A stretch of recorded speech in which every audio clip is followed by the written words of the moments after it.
네, 안녕하세요. 저는 경찰대학이라는 곳에 근무하고 있는 치안정책연구소 스마트치안진흥센터장 장광호 경정이라고 합니다. 현직 경찰관이고 최근의 흐름에 따라 한국 경찰도 ICT와 데이터를 활용하고 있고 특히 최근에는 민간과의 협업을 통한 산업의 발전이 중시되고 있습니다. 이 점에 대해서 금일 발표의 기회를 주신 데이터 컨퍼런스 관계자분들께 감사드립니다. 이런 경험이 처음이기 때문에 제가 담은 장표의 내용이 많습니다. 속도 있게 간략간략하게 진행을 드리도록 하겠습니다. 이 장표의 내용들이 많이 알려져서 산업계에 계신 분들과 연구 개발에 하신 분들이 저희 경찰과의 협업을 흥미있게 바라볼 수 있도록 하는 차관점을 많이 소개하는 것이 금일 저의 취지입니다. 먼저 최근의 키워드 중에서 스마트 치안이라는 것부터 말씀드리겠습니다. 스마트 치안은 최근에 스마트팜, 스마트 팩토리 같은 모든 분야의 스마트라는 말이 같이 있는 조어이기도 하지만 경찰 정책의 정책 키워드의 약자입니다. 보시는 바와 같이 과학기술을 활용해서 분석과 연구를 하고 이것을 통해 인력과 예산과 같은 자원을 전략적으로 관리한다는 스트래티직 매니지먼트, 어널리시스 앤 리서치, 테크놀로지의 약자입니다. 필연적으로 이런 스마트 치안은 경찰 스스로 모든 것을 독점할 수 없고 지역 사회와의 협업, 연구기관, 산업과의 협력을 요구합니다. 이와 같은 스마트 치안은 미국에서 시작돼서 현재 전 세계에 확장하고 있습니다. 이 스마트 치안은 그동안 꾸준한 이론적 배경을 딛고 있는데요. 그러한 이론적 배경을 통해서 정보를 중심으로 해서 의사결정해야 된다는 그동안의 오랜 경찰에서의 활동과 그것을 통해서 협력을 해야 한다는 지역사회 경찰활동이라는 이론, 그 두 축을 기점으로 하고 있습니다. 이런 스마트 치안의 해외에서의 성공 사례는 레퍼런스를 찾아보시면 크게 프레드폴, 즉 예측적 경찰활동이라는 프레딕티브 폴리시랑이 많이 소개되는데 이것을 짧게 말씀드리면 산타모니카 즉 LA의 어느 지역에서 범죄가 발생하는 것이 지진 또는 전염병의 발생 패턴과 같은 예측이 가능하다는 알고리즘을 만들어서 그걸 통해서 경찰을 배치했더니 많은 예방 효과가 있었다는 사례입니다.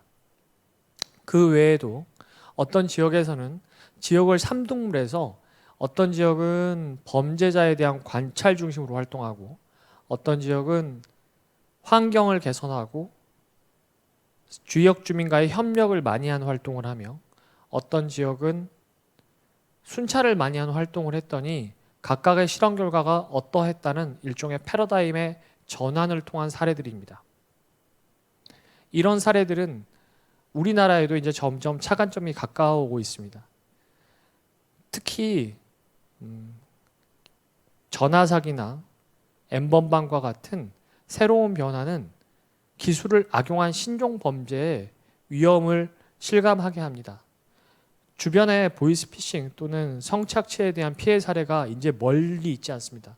범죄꾼들이 예전에는 강도, 절도와 같은 오프라인 범죄를 했다면 그들이 이제 다 ICT를 악용하고 있습니다. ICT를 악용한 범죄에 대해서 경찰도 기술을 통해서 대응해야 합니다. 이것을 대응해야 되는 경찰 역할의 변화도 예전에는 당연히 경찰력 남용을 걱정하는 억제적, 절제적 경찰 활동을 요구했다면 최근의 시대 상황은 위험이 일상화된 국가의 상황 변화 속에서 적극적인 행위자가 될 것을 요구하고 있습니다. 우리끼리도 최근에 코로나 대응을 통해서 경찰이 어떤 역할을 하거나 반복합니다만 보이스피싱, 성범죄와 같은 새로운 사회 현상에 대해서 그리고 스토킹, 데이트 폭력에 대해서 과거에는 사적 영역이라고 생각했던 것에서 보다 국가가 시민의 안전을 개별적으로 지켜주기를 요구하고 있는 것입니다. 이러한 활동이 경찰의 제도에 대해서도 유의미하게 변화하고 있는데 예를 들어서 주 52시간 근무와 경찰 안에서도 노조의 전 단계인 직장협의회가 발족되었고 경찰을 통한 제도도 자치경찰, 수사권의 독립과 같은 예전보다 좀 더 독립적 의사결정, 상향적인 과학적인 의사결정을 요구하는 여러한 요구를 갖추고 있습니다. 이러한 태세를 통해서 의사결정이 각 영역들도 모두 마찬가지로 보다 선제적으로, 보다 리스크를 사전에 관리하는 활동들을 하고 있다는 그런 당연한 경영적 트렌드가 경찰에도 들어오게 된 것입니다. 이를 경찰끼리는 선제적 경찰활동, 외국에서의 선행연구는 프로액티브 폴리싱이라는 말을 씁니다. 즉 위험이 너무 커지지 않게, 범죄가 너무 심각해지기 전에 관찰하고 대응할 수 있어야 한다는 기조입니다.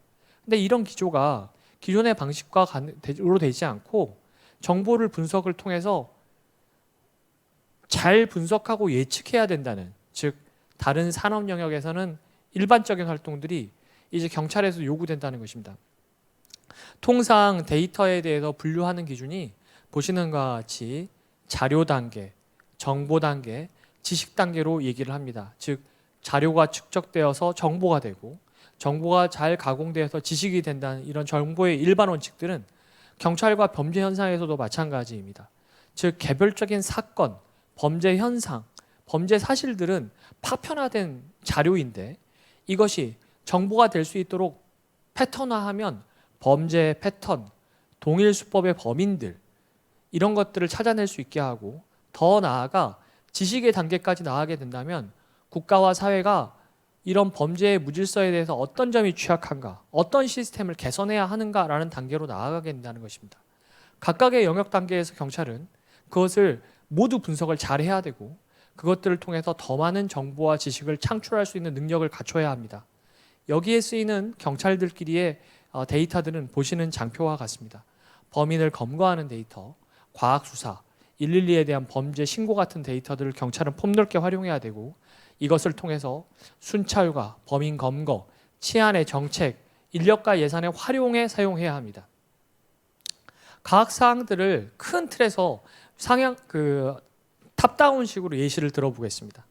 치안의 정책, 전략의 형성 같은 것을 위해서 이제 경찰들도 또는 경찰과 협업을 하는 자치단체, 자치경찰과 같은 기관들이 과거와 달리 범죄 현상을 시각화하고 대시보드라 종합하며 어느 지역에 어떤 유형의 범죄가 많이 발생하고 그것이 경찰의 인력, 경찰의 예산과 비교할 때 무엇을 대비해서 주의하는가를 점점 활용하기 시작했습니다.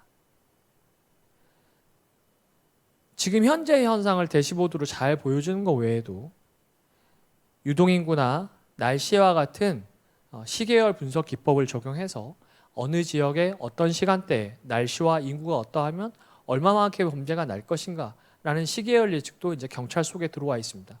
실제 경찰은 112 신고 같은 경우에 전체적으로 어떠한 계절적 패턴을 갖고 있고 날짜, 시간, 월 단위로 각 사건들이 어떻게 변화할지 예측하는 것을 활용하기 시작했습니다.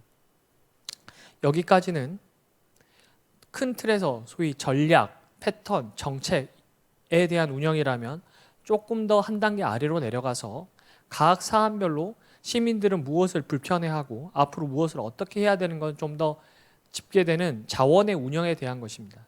이것은 지금 보시는 장표는 성범죄에 대한 온라인 키워드를 한 2년 동안의 패턴을 정리해서 성범죄에 대한 시민의 불안, 언론의 노출은 어떤 맥락에서 군집화되어 있는가를 분석한 것입니다.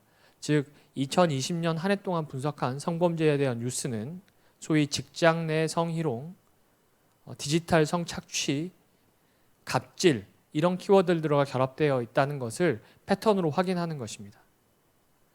한편 뉴스를 통해서 어떤 시기에 어떠한 키워드가 경찰과 범죄 현상에 대해서 증감하고 그러한 연관 키워드들의 긍정, 부정의 반응들이 어떻게 있는 걸 확인해서 그때마다 경찰이 적극적으로 또는 로우키로 적용해야 된다는 전략을 판단하는 데 사용하는 것입니다. 특히 경찰도 VOC, 보이스 오브 커스터머, 고객들의 소리를 듣고자 노력합니다. 실제로 경찰의 어떤 부서는 경찰 관서를 다녀간 시민들의 목소리를 점수로도 평가하고 비정형된 텍스트로도 수집합니다. 사실 실제로 치안 고객 만족도, 즉 고객의 관점에서 이들의 만족도를 취합하는 분석인데 그러한 비정형 텍스트들을 모아서 특정한 키워드에서 무엇을 바꿔주세요, 어떤 것을 신경 써주세요 라는 것을 클러스터링해서 거기에 따른 키워드들, 즉 환경을 개선해야 하는 것인가, 경찰관들의 태도를 바꿔야 하는 것인가, 아니면 그 직무 자체에 집중해야 하는 것인가를 분석하고자 하는 것입니다. 여기까지는 시기, 장소, 트렌드 이런 것이라면 이제 보다 좀 더 구체적인 의사결정에 대한 것입니다. 어떤 시간대에 어떤 지역에서 112에 신고가 빈발하는지는 아주 경찰의 고전적인 분석 항목이었습니다. 이런 고전적 분석 항목을 좀 더 잘 활용하기 위해서 최근에는 어떠한 시간대를 아주 좁게 나눠서 2시간 단위의 분석을 해가면서 소위 순찰차들이 해당 경찰서의 여러 지역을 다니지만 가장 출동이 빈발할 것으로 예측되는 지역에 순찰자를 거점 근무한다면 출동 시간을 빨리 할 수 있을 것이라는 의사결정에 활용하는 것입니다. 이러한 의사결정의 활용이 예측과도 결합해서 연구하고 있습니다. 보시는 장표는 R&D로 진행했던 서울 시내 주요 범죄를 5개 정도로 나누고 그런 주요 범죄에 대한 인구, 편의점, CCTV, 보안 등과 같은 환경 요인들, 날씨와 같은 변동 요인들을 결합해서 몇 월, 며칠, 어떤 날씨일 때 강도, 절도, 살인, 성범죄의 발생 패턴이 어떻게 나올 것인가를 증감하려는 시도였습니다. 이러한 R&D는 아직 상용화되지는 못했지만 가능성 여부를 탐색하는 기술로서의 의미가 있습니다. 또 한편으로는 지역별로 정보를 잘 모아서 경찰관들이 활용할 수 있는 통합적인 정보체제를 구축해야 한다는 것입니다. 최근에 문제가 되고 있는 안타까운 사례 중에 많은 것들은 그 지역의 해당 신고가 어떠한 누적과 히스토리를 갖고 있는지, 사실 경찰에게 그게 없는 것은 아니지만 잘 모아져서 다양한 사례로 갖고 있는 것이 여전히 해결해야 할 숙제가 많습니다. 최근에 그 지역을 드래그해서 범인을 지정하면 그 지역에 어떤 범죄의 신고와 실제 범죄 사건이 있었는가를 리스트해서 보여주고 그 지역에 거주하는 인물 중에서 성범죄 전과자나 전자발찌 착용자와 같은 위험 인물들을 알 수 있게 해준다면 경찰의 대응이 좀 더 정교해질 수 있기를 기대하는 것입니다. 이러한 분석은 경찰 안에만 의미가 있는 것이 아닙니다. 지금 오늘의 그 발표의 취지는 경찰이 잘 해나간다는 것을 자랑하는 것도 아니고 경찰과 민간, 산업이 얼마나 활성화될 수 있는 연결 포인트들을 여러분들에게 차관점을 사리 논의하게 한 자리인데, 경찰이 어떤 범죄가 어떻게 발생하실 것을 장표로 만든다고 하더라도 그 지역의 모든 요소를 통제할 수가 없습니다. 1인 가구 수, 복지의 혜택을 받는 가구 수, 소득, 외국인 거주 같은 요소들을 한꺼번에 영향 요인으로 장표를 할 수 있다면 그 지역의 시민단체, 자치단체와 같은 행정기구와 협업할 수 있는 소통의 도구가 생깁니다. 보시는 장표는 서울 시내 가정폭력이 어느 지역에 빈발하는지를 보여주지만 그 빈발이 그 1인 가구와 상업지의 밀도, 유동인구 등 결합했을 때 이 장표의 취지는 소득이 낮아서 기초수급을 많이 받고 외국인 거주가 많을수록 가정폭력이 많다는 것입니다. 이러한 차관점들은 그 지역의 행정기관이 경찰과 무엇을 어떻게 협업해야 할지를 보여주는 것입니다.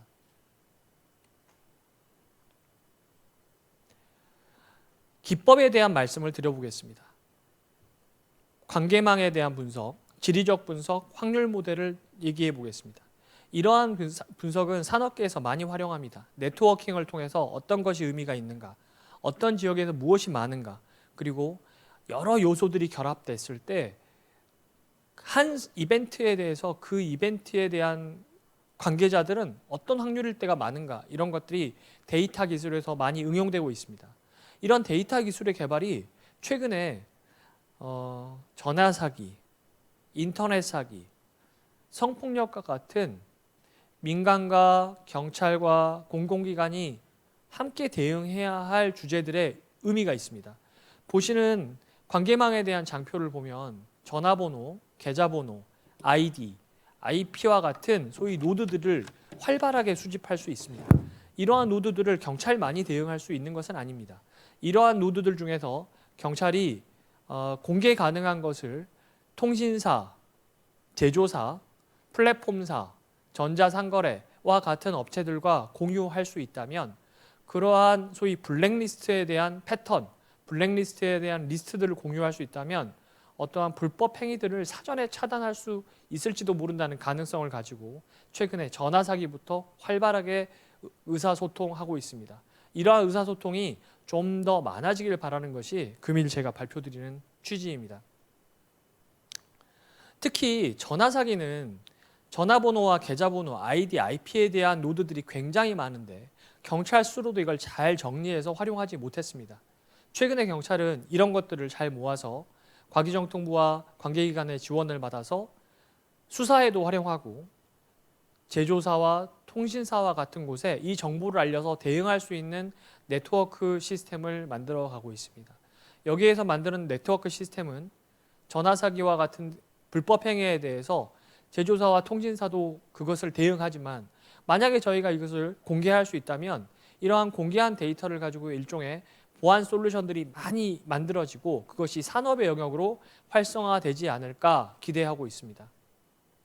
그 외에도 사람들에게 많은 관심을 받는 실종과 같은 사건에 대해서 확률에 대한 분석도 시도합니다. 보시는 장표가 그렇게 친절하진 않습니다만 경찰이 수집한 실종에 대한 데이터를 통해서 어떤 시기에 어떠한 장소에서 50대 노인, 10대 학생 실종 신고가 되면 이것들이 범죄에 연관되어 있을 가능성을 보여주는 확률로서 보여주고 이들이 어디서 발견됐을 가능성이 있다는 통계를 보여주는 기법도 연구 중인데 이러한 것도 일종의 시민들에게 안전에 대한 정보를 제공하는 솔루션 또는 자치단체와 공공기관 간에 서로 대응할 수 있는 솔루션으로서 제공하는 것입니다. 보시는 장표는 일종의 저희가 어떠한 사건이 났을 때 이 사건의 범인이 남자인가 여자인가 단독인가 공범인가 아는 사람인가 모르는 사람인가 범죄 장소와 실제 시체 유기 장소는 거리가 얼마나 됐을 것인가를 확률로서 보여준 기초적 연구인데 이러한 확률 연구가 좀 더 활성화된다면 일종의 우리나라도 보안에 대한 예측 모델을 만드는 산업이 많이 발달할 것이라고 생각합니다. 그러한 것들을 보여주는 예시 화면이 이것과 같은데요. 어떤 지역에 어디가 많을 것인가, 어떤 지역에 어떤 범죄가 많이 발생할 것인가를 기술로서 표시하는 것입니다.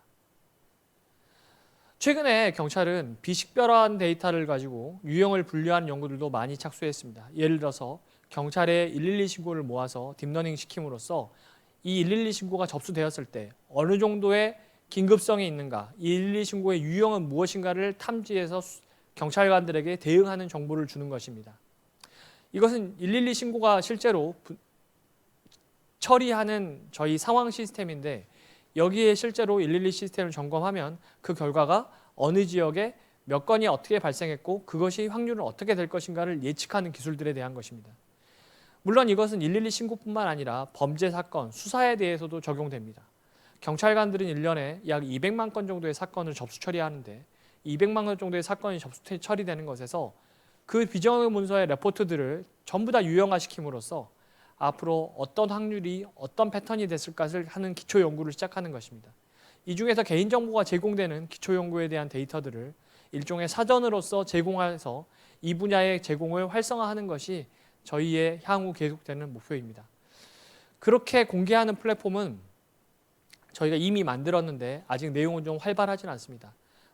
보시는 관계자분들께서 스마트 치안 빅데이터 플랫폼이라는 키워드를 인터넷에 쳐보시면 거기에서 경찰에 대한 데이터들과 데이터 셋들을 얼마나 많이 공개했고 그것을 R&D 또는 분석에 활용하실 수 있을지 소개하고 싶습니다. 지금까지는 그동안 잘해왔다는 자랑을 많이 했지만 실은 해결해야 할 점도 많습니다. 그리고 이런 해결에 대해서도 관계자들의 도움을 구하고자 합니다. 경찰은 국가에 대한 중요한 문제를 해결하는 기관이고 오래된 기관이니까 정보화 시스템도 아주 많지만 그 정보화 시스템이 표준화되거나 연결되어 있지 않아서 정보의 단절이 많이 발생합니다.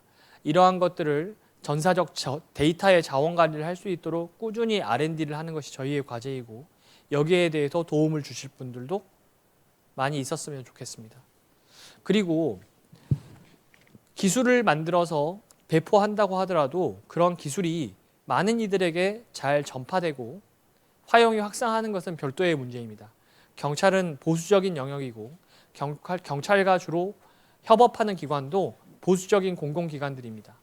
이러한 공공기관에서 데이터를 잘 활용하고 기술을 만들어서 확산하는 것에 대해서는 조직과 제도 구조 그리고 기술 확산의 측면에서 사람들이 잘 받아들여지고 사람들이 이것을 정말 필요한 기술이라고 느끼는 수용성에 대한 문제가 아주 큽니다. 실제로 이걸 잘 갖추기 위해서도 경찰의 조직과 구조, 제도들이 있어야 하는데 그 점에 대해서 저희끼리도 지도를 갖춰야 하지만 또 보시는 관계자님들의 도움을 많이 구하고 제도의 개선을 위해서도 좋은 사례를 많이 만들어야 합니다. 좋은 사례가 많이 확산될수록 제도의 개선이나 조직의 촉진도 빨라지기 때문이죠. 실제로 경찰관들에게 설문조사를 해보면 많은 경찰관들이 경찰 내의 데이터들이 잘 활용되는지, 새로운 기술을 많이 쓰는지, 치안 정책의 활용이나 범인 검거에 많이 활용하는지에 대해서 평균보다 낮은 수준으로 답변하고 있습니다. 이러한 의식이 변하기 위해서는 다시 말씀드리지만 협력, 좋은 기술의 도입, 새로운 사례 확산 같은 것들이 많이 되기를 희망합니다. 실제로 이 과제는 어떤 특정한 데이터의 수집, 특정한 기술의 발전으로 될 수 있는 영역이 아니라 지금 보시와 같은 장표에 굉장히 많은 요소들이 결합돼야 합니다. 법, 조직, 데이터, 알고리즘과 같은 기술, 기반이 되는 플랫폼들을 잘 만들어야 되고 이 하나하나가 잘 결합돼야 되는데 저희 연구소가 경찰 내에서 이러한 역할을 하고 있지만 인재 기반을 다져가는 정도입니다. 많은 분들의 도움을 구하는 것이 다시 반복드리지만 저의 오늘의 발표의 취지입니다. 감사합니다. 이상 질문 있으시면 답변 드리겠습니다.